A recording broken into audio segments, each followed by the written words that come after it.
the reason Keyshawn Davis jumped Nahir Albright is because Keyshawn Davis and Nahir Albright already fought in the pros already, my people. He ended up, Nahir Albright, giving Keyshawn Davis the toughest fight of his career yet. In 95-95, a draw decision with a judge. Another judge only had it 96-94. That's by 1 round, my people. Let me know how you feel about this. That's why it was already spicy, them seeing each other. This is the fight that ended up being a no contest on their records because Keyshawn Davis ended up testing positive for a banned substance after this fight, my people. You feel me? And he was suspended for a few. And this guy took 2 years off after that and came straight back and fought his brother, Keyshawn Davis. And he ended up washing him in this fight. If I'm lying, I'm flying. I ain't choosing sides, my people. So then Keyshawn Davis and his brother, Keyshawn Davis, ended up jumping Nahir Albright after the fight, supposedly, allegedly. They jumped him after the fight. No punches were thrown, you feel me?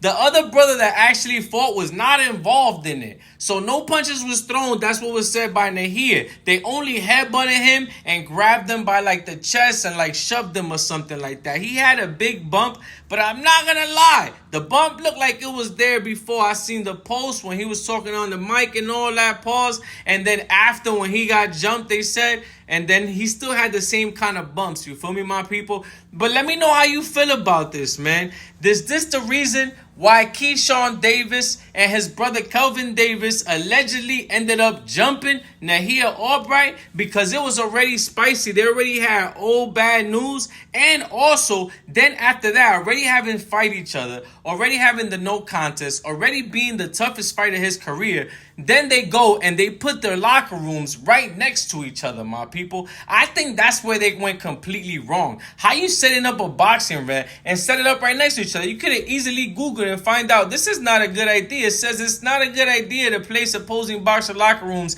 directly next to each other, especially in a professional fight, my people. For you could try to avoid potential conflict. You feel me, my people? That's the whole point about this. But they ain't do that. They ain't take the precautionary measures. So now something happened, and the only person to blame is Keyshawn. Of course, he's his own man. He messed up. Him and his brothers got too crazy. But, let's try to avoid that. And how we try to avoid that, let's take all the precautionary measures. You feel me? I'm going to put you all the way in the back, and I'm going to put you all the way in the front so y'all don't even see each other. Because I heard that Albright went to his room, locker room, as he should, and started celebrating. And Keyshawn Davis on the other side and them, they started hearing him because they right next to each other. Let me know how you feel about this. Is this the reason why Keyshawn Davis and his brothers jumped Albright, my people?